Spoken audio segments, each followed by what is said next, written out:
Take a good look at this peculiar wooden plane.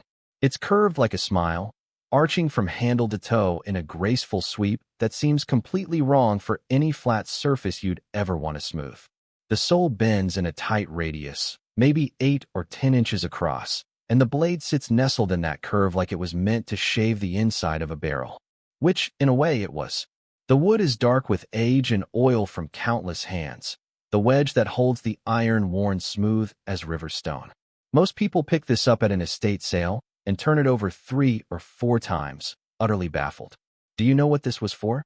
Most people have no idea. But in the right hands, in a cooper's shop thick with sweetwood shavings and the smell of charred oak, this tool was the difference between a barrel that held and a barrel that wept. This is a sun plane, sometimes called a topping plane, and it was the cooper's answer to a problem that kept him up at night. When you're building a barrel, you're taking straight pieces of wood, heating them, bending them into staves, and bringing them together in a circle. But here's the challenge. The top edge of each stave, where the barrel head is going to sit, needs to be perfectly level all the way around that circle. Not just smooth, level, dead flat in relation to every other stave. Because if even one stave stands a 1/16 of an inch proud or sits a hair too low, the barrel head won't seat properly. And a barrel that doesn't seal is just expensive kindling. So the cooper would assemble his staves in their temporary hoops, and then he'd walk around that barrel with his sun plane, taking pass after pass across the top edges. That curved sole let him ride the circular rim of the barrel, following its shape while the blade kissed away the high spots. The name comes from the motion, some say, the way the cooper would circle the barrel like the sun circles the earth, or maybe from the way the shavings would fly out in rays. He'd work by feel as much as sight, his hands reading the timber through the tool, sensing where the blade bit deep and where it skated. When he was done, you could lay a straight edge across any diameter, and it would touch every stave without a gap. That's when he knew the barrel would hold 40 gallons of whiskey for the next 40 years. The sun plane vanished when the cooperage trade itself began to fade. By the early 20th century, metal barrels and cardboard containers were taking over. The few barrel makers who remained started using power drum sanders and mechanical leveling jigs. A machine could true up a barrel top in a fraction of the time, and it didn't need 20 years of apprenticeship to learn the touch.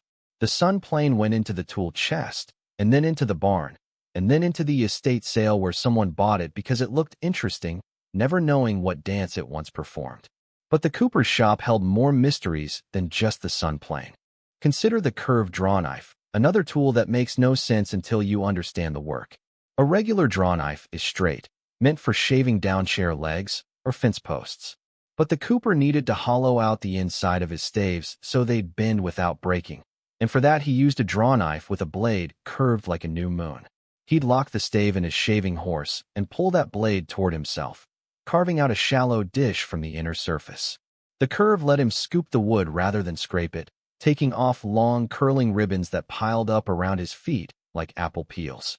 On a good day, in rhythm, a cooper could hollow 20 staves before lunch. The curved drawknife disappeared along with its parent trade, though you still see them sometimes in antique stores, mistaken for broken tools that someone bent by accident.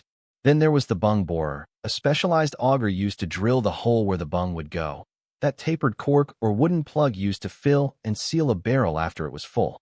This wasn't a job for a regular bit. The bung hole had to be perfectly round, perfectly smooth, and tapered just right so the bung would seat tight, but could still be removed when needed. The bung borer had a tapered spiral cutting edge and a long shaft you'd turn with a wooden crossbar handle. The cooper would mark his spot on the finished barrel, usually between 2 staves where the wood was thickest, and bore in slowly, clearing the chips every few turns. Get it wrong, and you'd have a weak point that might fail when the barrel was full. Get it right, and that bung would outlast the cooper himself. When barrels became a specialty item rather than everyday containers, the bung borer became an artifact. You can still find them, though most people think they're just odd-looking drill bits. Did your grandfather have one of these in his shed? Tell me below. The cooperage trade also depended on the chamfer knife, sometimes called a chiv or a jigger. This was a small hooked blade set in a wooden handle, used to cut the chamfer, that angled edge, on the inside of the barrel where the head would sit. After the barrel was assembled and the groove for the head was cut with the crows, the cooper would run his chamfer knife around the inside edge, cutting a clean bevel that helped guide the barrel head into place and prevented splitting. It was delicate work. Too shallow, and the head wouldn't seat properly. Too deep, and you'd weaken the stave. The good coopers could run a chamfer in one continuous pass, the blade singing through the oak, leaving a surface so clean it needed no sanding. The chamfer knife was too specialized to survive the death of its trade. It required knowledge that lived in the hands, passed from master to apprentice in a world that was already fading by the time of the First World War. But let's step out of the cooperage for a moment and visit the wheelwright's shop, another trade that knew the value of curves and circles. The wheelwright used a tool called a traveler, an iron wheel on a handle, used to measure the circumference of a wooden wagon wheel. He'd mark a starting point on the rim, set the traveler down, and roll it all the way around until it returned to the mark. By counting the revolutions and knowing the exact circumference of his traveler, he could calculate the precise length of iron needed for the wheel's tire, that outer band that held everything together.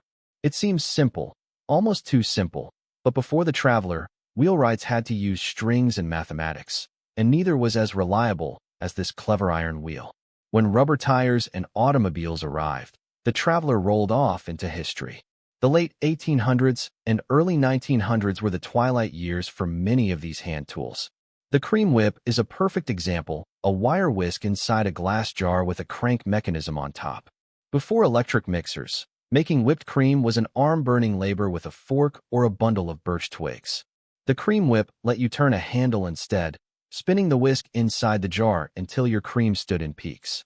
Every farmhouse with a dairy cow had one, and the sound of that crank turning was the sound of Sunday dessert being made. Then General Electric and Sunbeam brought out electric mixers in the 1920s and 30s, and suddenly whipping cream took 30 seconds instead of 10 minutes. The cream whips went into the cupboard, then the attic, then the antique mall. Even the kitchen saw specialized tools we can barely recognize now. The raisin seeder was a cast iron device that would remove seeds from raisins before baking. You'd feed raisins into a hopper and turn a crank, and little rubber fingers would grip each raisin while a wire loop pulled out the seeds. It seems absurd now, since we only buy seedless raisins, but before selective breeding created seedless varieties, every raisin had seeds, and if you wanted a cake or pudding without them, you needed this contraption. By the 1930s, seedless raisins had become standard, and the seeder became a curiosity. Out in the fields, the corn sheller told a similar story. This was a hand crank machine, sometimes just a wooden box with a metal grate, used to strip kernels off dried corn cobs. You'd push the cob against the grate or through rollers, turn the crank, and the kernels would rain down into a bucket while the naked cob came out the other side. Before mechanical corn shellers, people did this by hand, scraping cobs with knife edges or rubbing them against rough boards. The hand crank version was a revelation, speeding up the work tremendously. But then tractors came with power takeoff systems that could run larger shellers, and then combines that shelled in the field, and the hand crank models became relics of a smaller, slower kind of farming. Each of these tools represents someone's ingenuity, someone's solution to a real problem faced day after day. The sun plane wasn't just a curved piece of wood. It was the embodiment of a cooper's understanding, his knowledge that a barrel is a living thing, wood and iron in tension, and that perfection lies in details invisible to the untrained eye. These tools were built to be held, to be used until they wore smooth, to be passed down and used again. They connected human hands directly to the work, with no motor, no battery, no distance between intention and result. We live now in a world of push-button convenience, and there's no denying the comfort of that. But something was lost when these tools fell silent. A kind of knowledge that lived in the body. A relationship with materials and time. The patience to do something well because it was worth doing well. These tools didn't just build barrels and wheels and cakes. They built the people who used them, teaching lessons about craft and care with every stroke and turn. The sun plane and its companions are still out there, in barn sales and flea markets, waiting for someone to recognize them and wonder about the hands that wore them smooth. Each one is a bridge to a world we've almost forgotten, a world that moved at the speed of human effort and measured success by how long something lasted. Drop your guess in the comments and subscribe for a new forgotten tool every day. There is always one more story in the toolbox.